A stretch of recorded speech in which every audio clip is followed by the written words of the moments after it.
Hello everyone, welcome back to our YouTube channel AR study classes. So हम पढ़ रहे हैं डिजाइन ऑफ कंक्रीट स्ट्रक्चर और previous lecture में हमने आइसोलेटेड फुटिंग को कवर किया था। उसमें हमने उसकी डिजाइनिंग का स्टेप देखा था और एक न्यूमेरिकल किया था। ठीक, आज हम क्या करेंगे, अपना सेकेंड टॉपिक हमारा है कंबाइंड फुटिंग, उसको देखेंगे। ठीक, तो अब की बार मैं डायरेक्ट क्वेश्चन ही करा रहा हूँ, इसमें आप स्टेप भी सीख जाएंगे और एक न्यूमेरिकल भी हो जाएगा। ठीक, चलो, क्योंकि हमारे पास टाइम कम बचा है, एग्जाम डेट अब आ गया है, ठीक, इसलिए चलो तो देखते हैं। कंबाइंड फुटिंग आपको पता है कि जब आपका मतलब एक फुटिंग में दो कॉलम या उससे अधिक कॉलम हो जाए तो वही आपका कंबाइंड फुटिंग कहलाता है। ये लिखा है, a footing that supported a group of column is called combined footing. ठीक, चलो तो सीधे हम न्यूमेरिकल पे बढ़ते हैं। आज न्यूमेरिकल करेंगे, उसी से आपको पूरा समझ में आ जाएगा। ठीक, इसका मतलब उतना क्वेश्चन नहीं पूछा जाता, एक बार पूछा है तो मैं एक ही क्वेश्चन इसलिए करा रहा हूँ। ठीक, चलो तो देखो क्वेश्चन नंबर फर्स्ट क्या दिया है, डिजाइन ऑफ कंबाइंड फुटिंग। तो यहाँ पर लिखते जाओ क्या क्या डाटा आपको दिया गया है। ठीक, गिवन डाटा में गिवन डाटा तो क्या दिया है, design a combined footing for two a column, मतलब इसमें दो कॉलम है जिसकी साइज कितनी 500 इंटू 500 mm दी गई है। तो यहाँ पर मैंने साइज दिखा दिया है, इतना साइज है ईच, और ये 5 metre apart carrying a load of 1600 kilometre, मतलब इनके बीच की सेंटर टू सेंटर कितना है 5 मीटर, और ये जो लोड कैरी कर रही है ये 1600 और ये 1600, दोनों 1600 किलो न्यूटन का लोड कैरी कर रही है। ठीक, मतलब ये अकेले 1600 न्यूटन और ये 1600 न्यूटन, दोनों अलग अलग मतलब 1600 ही न्यूटन कैरी कर रही है लोड। ऐसे लिख सकते हो, P बराबर लोड कितना कैरी कर रही है 1600 किलो न्यूटन। ठीक, चलो तो यहाँ ऐसे मतलब ये भी लिख सकते हो कि P बराबर ऐसे P1 बराबर P2 बराबर 1600 किलो न्यूटन, दोनों एक समान लोड ही कैरी कर रही है। और उसके बाद लिखा रहा available width restriction is 2.4 metre, मतलब जो विड्थ अवेलेबल है बी की वैल्यू वो 2.4 मीटर, मतलब ये वाली डिस्टेंस पूरा आपका कितना है 2.4 मीटर। ठीक, और उसके बाद बोला safe bearing capacity is 200 kilo Newton. ठीक, मतलब सेफ बियरिंग कैपेसिटी जो आप निकालते हैं सॉइल की सेफ बियरिंग कैपेसिटी वो 200 किलो न्यूटन पर मीटर स्क्वायर दी गई है। और हमें कंक्रीट यूज करना है, M25 का कंक्रीट यूज करना है, M25 का, और आपको स्टील यूज करना है Fe 415 का। ठीक, तो इन सभी डाटा के आधार पे हमें एक कंबाइंड फुटिंग डिजाइन करना है। इसी के आधार पे डेप्थ और बेंडिंग मोमेंट बस निकाल दीजिएगा। चलो तो सीधे हम स्टेप पे बढ़ते हैं।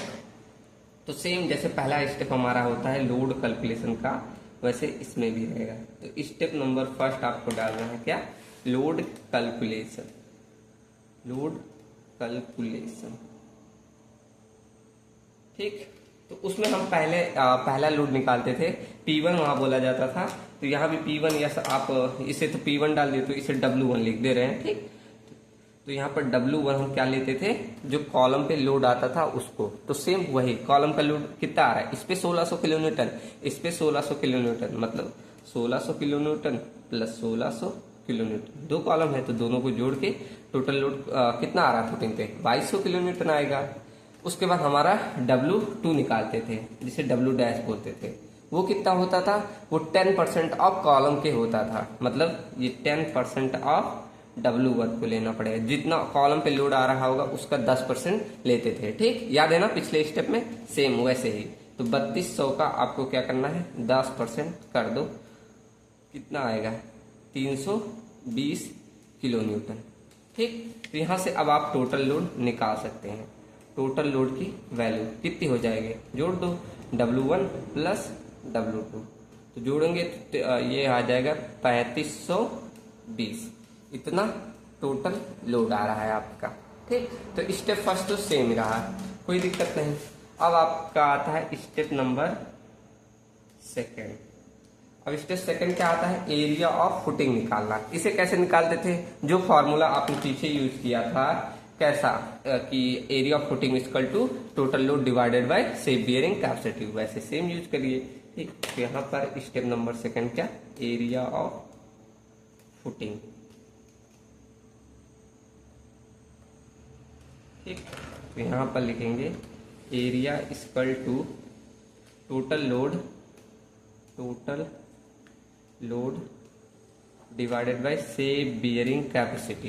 ठीक, तो टोटल लोड हमारा आया 3520 किलोमीटर और से बियरिंग कैपेसिटी हमें कितना दिया गया है 200 किलोमीटर। तो इसे 200 किलोन्यूटन पर मीटर स्क्वायर से डिवाइड करोगे तो ये किलोन्यूटन से किलोन्यूटन खत्म, मीटर स्क्वायर ऊपर जाएगा तो यूनिट मीटर स्क्वायर में आ जाएगी। तो यहाँ से 3520 divided by 200, sorry 3520 divided by 200 ये करोगे आपका एरिया आ जाएगा 17.6 मीटर स्क्वायर। ठीक, इतना एरिया आ गया, कितना 17.6 मीटर स्क्वायर।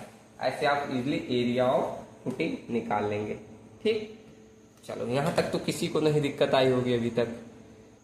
चलो तो अब हम क्या करेंगे, यहाँ से हमें एरिया मिल गया, अब हम इस लेंथ की वैल्यू निकालेंगे कि लेंथ कितना है। इस एरिया से हम निकाल सकते हैं, कैसे, हमें विड्थ मालूम है, अब हमें मालूम है एरिया इक्वल टू, यही निकाल दूं, ये अलग क्या करूं। ठीक, हमें मालूम है एरिया इक्वल टू क्या होता है, area equal to width into length, यही होता है ना। अब मुझे लेंथ निकालना है तो लेंथ की वैल्यू कैसे निकल जाएगी, एरिया हमने निकाला 17.6 मीटर स्क्वायर, इतना निकाला ना, और विड्थ की वैल्यू कितनी हमारी है 2.4 मीटर। तो यहाँ से लेंथ आप निकाल सकते हैं, सब निकाल सकते हैं, कैसे, 17.6 डिवाइडेड बाई 2.4 ये करोगे तो आएगा कितना 7.33 इतना आएगा। ठीक, मतलब ये लेंथ आपका आया 7.33।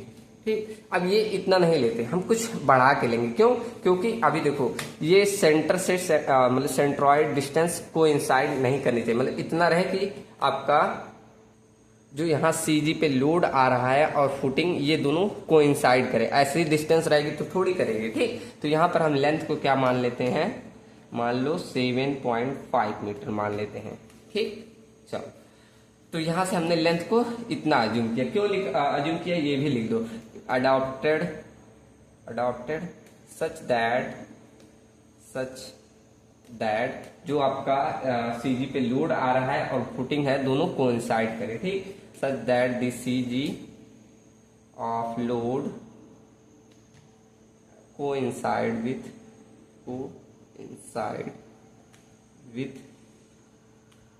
CG of the footing.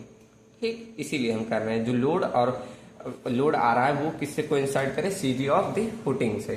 ठीक, चलो तो यहाँ पर अब मैं फिगर में कुछ बोलूं, देखो ये आपका पूरा डिस्टेंस कितना है हमें मालूम चल गया, कितना, यहाँ से यहाँ तक का डिस्टेंस 7.5 मीटर है। ठीक, और यहाँ बोला था जो सीजी है, इस लोड जो आ रहा है सीजी पे आ रहा है। ठीक, सीजी मतलब कुछ ऐसे, ये आपकी सीजी है, सीजी पे ही तो आ रहा है। ठीक, तो ये हमारा सीजी पे लोड जो आ रहा है, तो यहाँ से इसकी सेंटर टू सेंटर डिस्टेंस हमें दी गई थी, कितनी दी गई है, हमें दी गई है 5 मीटर।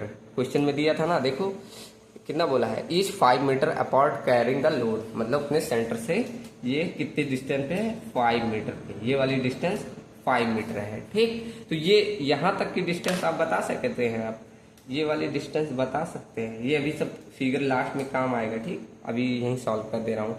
तो ये 5 मीटर है, अब यहाँ कितना बचा, ये दोनों जोड़ के आपका 2.5 मीटर बचा, तो 2.5 मीटर को दो भागों में बांट दो, आधा इसको दे दो 1.25 इसको दे दो, 1.25 इसको दे दो, दोनों डिस्टेंस मिल गई। ठीक, अब इस फिगर को आप ध्यान रखिएगा, अभी मैं इसको निकाल दे रहा हूँ पेज, 1 सेकेंड। ठीक, चलो अब इसे मैं देखते जाऊंगा यहीं और बताते जाऊंगा। तो अब हमारा अगला स्टेप रहेगा step number third, upward soil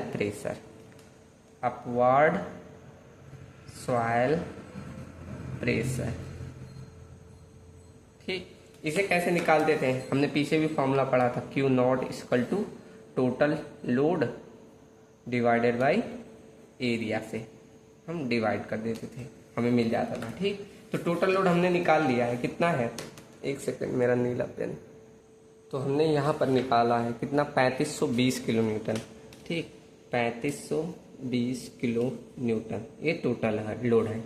और एरिया देखो यहाँ पर एरिया ना, हम ये वाला एरिया लेके नहीं चलेंगे, हम यहाँ देखो कंसीडर क्या कर लिया कि 7.5 मीटर लेंथ होनी चाहिए, मतलब लेंथ को बढ़ा दिए हैं थोड़ा। ठीक, क्यों, वो सेंट्रॉइड से मतलब पास करे इसीलिए।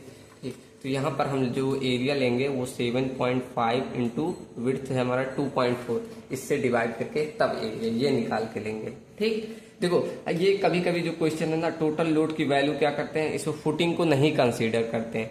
तो ये मतलब किसी किसी सोल्यूशन में ऐसे अजम्पशन मान लिया जाता है, लेकिन आप कर दीजिएगा। ठीक, तो यहाँ पर हमारा क्या टोटल लोड कितना है 3520 डिवाइडेड बाय एरिया हमारा अब आ जाएगा 7.5 इंटू 2.4। ठीक, तो ये आपका आ जाएगा 195.55 किलो न्यूटन। ठीक, ये आपका आ गया टोटल सॉइल का अपवार्ड प्रेशर। ठीक, अब आपका अगला काम, इसकी देखो यूनिट ये रहेगी मीटर स्क्वायर, ये किलो न्यूटन, ये मीटर स्क्वायर आ जाएगा। ठीक, किलो न्यूटन मीटर स्क्वायर। तो ये आपका आ गया टोटल अपवार्ड प्रेशर। अब आपका अगला काम क्या होता है कि पर यूनिट लेंथ पे निकालना। तो ऐसे निकालोगे total upward pressure per unit length, total upward soil pressure per unit length. अब इसका मतलब क्या, आपने जो यहाँ क्यू नॉट निकाला इंटू, आप देखो एक काम यहाँ छूट रहा है, इसको फैक्टर्ड भी किया जाता है, क्यू यू कर देंगे। फैक्टर्ड मतलब 1.5 से मल्टीप्लाई कर दो, 1.5 इंटू 195.55 कर दो, 1.5 इंटू 195.55, ये आपका आ जाएगा 293.325। ये इतना क्यू यू लोड आ जाएगा। अब इसे पर यूनिट लेंथ के लिए निकाल रहे हो तो जितना विड्थ है उससे मल्टीप्लाई कर दो, कितना है, तो ये आ गया 293.325 इंटू विड्थ है 2.4, मल्टीप्लाई करो 2.4 से, तो ये वैल्यू आ गई 73703.98। इसे अप्रॉक्सीमेट मान लो 704। ठीक, जिससे मतलब सोल्यूशन में दिक्कत नहीं होगा अभी, नहीं तो कैलकुलेशन थोड़ा अटपटा पड़ेगा। ठीक, तो 704 किलो न्यूटन पर ये मीटर हो जाएगा, किलो न्यूटन, यहाँ मीटर से मीटर हट जाएगा। ठीक, तो यहाँ से आपका आ गया पर यूनिट लेंथ के लिए 704 किलो न्यूटन पर मीटर। ठीक, अब इसकी सहायता से हम क्या करेंगे, अब आपका आता है सोम का कॉन्सेप्ट।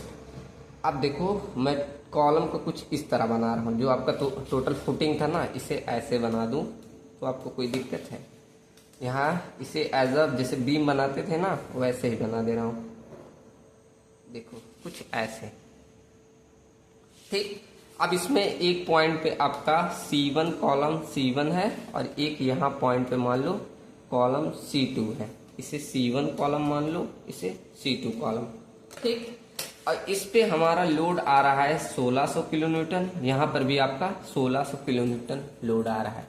डिस्टेंस भी हमें मालूम है, देखो कॉलम पे यहाँ डिस्टेंस कितनी मालूम है, इसके सेंटर से डिस्टेंस देखोगे यहाँ से यहाँ तक 1.25 मीटर, उसके बाद यहाँ से यहाँ तक 5 मीटर है, और ऐसे यहाँ तक हमें मालूम है कितना 1.25 मीटर। ठीक, और नीचे से जो अपवार्ड सॉइल प्रेशर लग रहा है पर यूनिट मीटर पे 704 किलोमीटर, मतलब चाहे जहाँ, यहाँ नीचे से कितना आ रहा है 704 किलो न्यूटन पर मीटर, मतलब एक प्रकार से ये यूडीएल लोड ऐसे लग रहा है नीचे, ऐसे यूडीएल लोड। ठीक, पूरे लेंथ पे समझ में आ रहा ना, ये नीचे से अपवार्ड सॉइल ऐसे तो लगाता है, तो ये हमने निकाला था।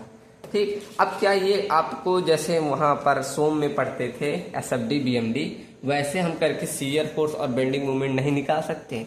निकाल सकते हैं, चलो वही कार्यक्रम कीजिए। तो क्या करना है, शियर फोर्स, अब कोई भी साइड ले लो, चाहे यहां से ले लो चाहे यहां से, तो shear force till point C1, मतलब अभी तक यहां तक, अभी C1 पे पहुंचे नहीं, यहां तक आपका कितना आ रहा है शियर फोर्स। तो ये मानना होता है कि अपवार्ड को निगेटिव मान लो या तो डाउनवर्ड को, ये आप पे डिपेंड करता है। ठीक, चलो मैं नीचे वाले को यहाँ से जो ये लग रहा है इसको मैं निगेटिव मान ले रहा हूँ और ऊपर से आने वाले को पॉजिटिव मान ले रहा हूँ। ठीक, आप पे डिपेंड है, आप चाहे जैसे मान सकते हैं, तो मैंने इसको मान लिया।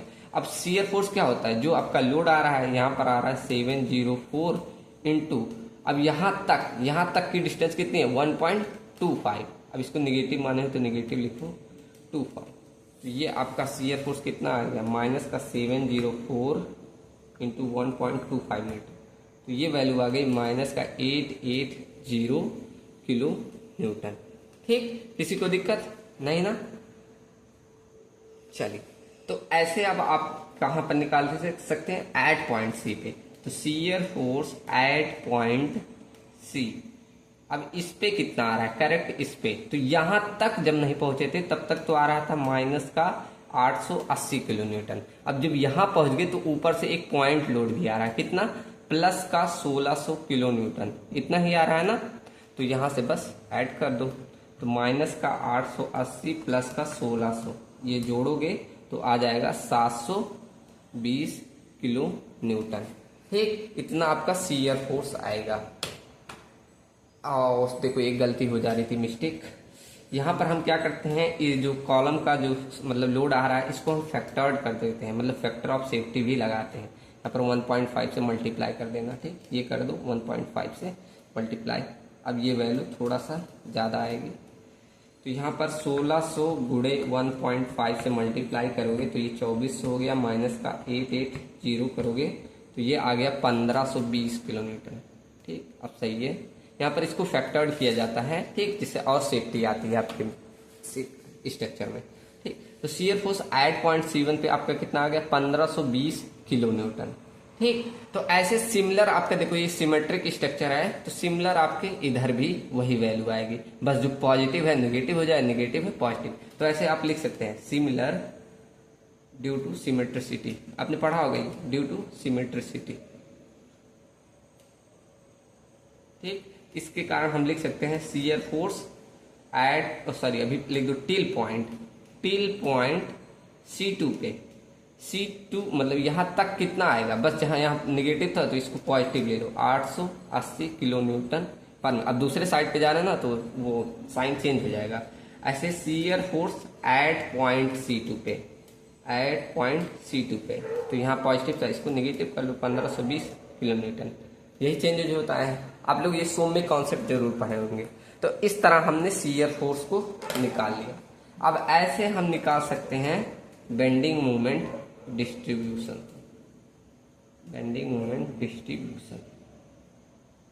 ठीक, चलो तो बताओ, अब चाहे एक डायरेक्शन पे ले लो, तो हम निकाल ले bending moment at point C1, इधर से निकाल ले रहा हूं, ठीक, C1 से। तो कैसे निकाले, अब नीचे यूडीएल लगा है तो लोड इनटू डिस्टेंस, अब यूडीएल लगा रहता तो सेंटर से भी लेते हैं, मतलब लोड आपका, एक सेकेंड, चलो ये उड़ रहा है, तो नीचे देखो यहाँ C1 तक हमें लेना है, तो लोड कितना है 704 इंटू डिस्टेंस कितना है 1.25 मीटर, और उसका सेंटर जब आपका यूडीएल लेता है तो सेंटर पे भी लिया जाता है, तो 1.25 इंटू डिवाइडेड बाई 2, यहाँ से सेंटर का आ जाएगा। ठीक, चलो अब यहाँ निगेटिव माने तो इसको निगेटिव लगा दो, सॉल्व कर लो, बस आ गया बेंडिंग मोमेंट एट C पे। बस सेम आपका किसका कॉन्सेप्ट है, उसी सोम का ही, कुछ अलग है। तो ये आपका कितना आ गया 550, माइनस का 550 किलो न्यूटन पर मीटर, ये बेंडिंग मोमेंट आ गया। ठीक, कहाँ पर C1 पे। सिमिलर ऐसे आप निकाल लेंगे, देखो यहाँ पर अब पॉइंट सीधे C2 पे है तो इधर से ही आ जाओ, कोई दिक्कत है इतना बड़ा करने। अब चलो यहां से भी कर सकते हो ऐसे, bending moment at point C2 पे कितना आएगा, तो अभी इतना कैलकुलेशन करना पड़ेगा, चाहे आप इधर से ही निकाल लो कोई दिक्कत है, बस साइन चेंज हो जाएगा। ठीक, चाहे आप यहाँ से पूरा घटा के इतना टफ सोल्यूशन करो, चाहे यहाँ से कर लो, यहाँ पर आपका क्या आ जाएगा 704 इंटू 1.25 इंटू 1.252। ठीक, यहाँ पर एंटी क्लॉक बनना है, यहाँ पर क्लॉक वाइज बनेगा, तो यहाँ पर पॉजिटिव आ जाएगा, बस 550 किलो न्यूटन मीटर। ठीक, यहाँ पर जैसे हमने बेंडिंग मोमेंट एट C1 पे निकाला, वैसे हमारा बेंडिंग मोमेंट एट C2 पे भी सिमिलर है। ठीक, कितना आ जाएगा 550 किलो न्यूटन। ठीक, चलो तो हमने बेंडिंग मोमेंट कैलकुलेट कर लिया कहाँ पर C1 एंड C2 पे, लेकिन इसमें जो आपका मैक्सिमम बेंडिंग मोमेंट आएगा ये हमारा एकदम बीच में आएगा, यहाँ पर एकदम सेंटर पे। तो ये भी आपको निकालना होगा कि मैक्सिमम बेंडिंग मोमेंट, तो यहाँ पर लिख सकते हो मैक्सिमम बेंडिंग मोमेंट। अब ये कहाँ पर आ रहा है, इसके एकदम सेंटर पे, तो सेंटर पे निकाल सकते हो कैसे, ये अब इतना डिस्टेंस है आपका, तो नीचे से आपका लग रहा है कितना 704 किलो न्यूटन इंटू, अब डिस्टेंस कितनी है, ये आपका डिस्टेंस है 3, अब देखो ये कैलकुलेट करना पड़ेगा, इतना आपका 2.5 मीटर है और ये 1.5 मीटर, तो सेंटर से 2.5 प्लस 1.25 कितना आ जाएगा 3.75 मीटर, 3.75 मीटर। समझ में आ रहा ना? ये हम एकदम सेंटर पे, इसमें जो बेंडिंग मोमेंट आएगा मतलब मैक्सिमम बेंडिंग मोमेंट एकदम बीच में आएगा, ठीक। तो यहाँ तक का हम डिस्टेंस ले रहे हैं, अब यहाँ पर बेंडिंग मोमेंट निकाल रहे हैं। तो लोड नीचे से जो लोड लग रहा है इनटू डिस्टेंस, अब यूडीएल है तो इसका हाफ भी ले लो, 3.1 मतलब सेंटर पे लेते हैं 3.7.5 पे डिवाइडेड बाई 2, ठीक। अब आगे बढ़ो, आगे आप आए C1 पे। अब C1 पॉइंट लोड है तो ये नीचे की तरफ लग रहा है, इसको निगेटिव लिए थे, इसको पॉजिटिव ले रहे हैं। 1600 इंटू 1.5 मतलब ये तो फैक्टर कर दिए। और डिस्टेंस कितना है यहाँ तक का? यहाँ तक का डिस्टेंस है आपका 2.5 मीटर, ठीक। सॉल्व कर लो, कितना आएगा देखो। तो ये आपका आ गया 1600 इंटू 1.5 इंटू 2.5, ठीक। ये 6000 माइनस कर दो, 704 इंटू 3.75 इंटू 3.75 डिवाइडेड बाई 2। ये आपका आ गया 1050 किलो न्यूटन, ठीक। कहाँ पर? बीच में एकदम मैक्सिमम जो बेंडिंग मोमेंट आपका आएगा। अब आपको मैक्सिमम बेंडिंग मोमेंट मिल गया, अब आप चेक कर सकते हैं डेप्थ को इसी मैक्सिमम बेंडिंग मोमेंट का यूज करके, ठीक। तो अगला स्टेप डाल देना, स्टेप नंबर 4, क्या? Check for maximum bending moment, check for depth. अब जो डेप्थ अप्लाई करेंगे कैसे? डी इक्वल टू क्या होता है? अंडर रूट, फॉर्मूला पढ़े थे ना इसे, Q equal to B D M equal to Q B D square, ठीक। तो यहाँ पर डी के जब निकालते थे तो कैसे इधर भेजते थे, तो M upon Q into B आ जाता था, ये फॉर्मूला। अब यहाँ पर बेंडिंग मोमेंट मालूम है, क्यू की वैल्यू ग्रेड ऑफ स्टील से निकालना, बी की वैल्यू ऑलरेडी मालूम है, ठीक। तो उसके सहायता से आप डेप्थ निकाल लेंगे, ठीक। समझ में आया ना? कर लीजिएगा, ये बहुत बार बचा चुका हूँ इसीलिए छोड़ रहा हूँ। अब सेम आगे के स्टेप आप कर सकते हैं। अब आपको एरिया ऑफ स्टील निकालना है, तो अगला step number 5, area of steel. तो इसे भी कैलकुलेट कर लेंगे कैसे? AST का फॉर्मूला आपको मालूम है, AST equal to 0.5 FCK upon FY bracket में 1 minus under root 1 minus 4.6 MU upon FCK BD square into में B इंटू D। ये फॉर्मूला यूज करके आप एरिया ऑफ स्टील निकाल लेना, ठीक। बस अब आपको 2 वे शियर या पंचिंग शियर मत निकालिएगा, वो बहुत बड़ा हो जाएगा, ठीक। तो इतना ही सॉल्व करिएगा। चलो, तो आशा करता हूँ सबको समझ में आया होगा। कोई टफ क्वेश्चन नहीं था, एकदम इजी लिया है। ये आपके क्वांटम का क्वेश्चन है, ठीक। क्वांटम में मतलब 2 वे पंचिंग शियर भी निकाला है, और एक बार जो क्वेश्चन दिया है उसमें वो नहीं बोला है, ठीक। तो अगर ऐसा क्वेश्चन आए तो इसी तरह ऐसे सॉल्व करिएगा। चलो, तो मिलते हैं अगली वीडियो में। अगली वीडियो में हम क्या करेंगे, आपका देखो दिया है सिलेबस में स्ट्रैप फुटिंग, लेकिन काफी बार क्वेश्चन पूछा है स्ट्रिप फुटिंग का, तो हम स्ट्रिप फुटिंग ही पढ़ेंगे। स्ट्रैप फुटिंग कभी पूछा ही नहीं, मतलब एक बार थ्योरी बस पूछा है, तो वो पढ़ लीजिएगा। मैं क्या करूंगा, आपको डिजाइन स्टेप पढ़ा दूंगा स्ट्रिप फुटिंग का, उससे आप डिजाइनिंग के क्वेश्चन बहुत इजिली कर लेंगे, ठीक। चलो, तो अगला हमारा लेक्चर रहेगा स्ट्रिप फुटिंग की डिजाइनिंग पे। चलो, तो मिलते हैं नेक्स्ट वीडियो में। Thank you and thanks for watching.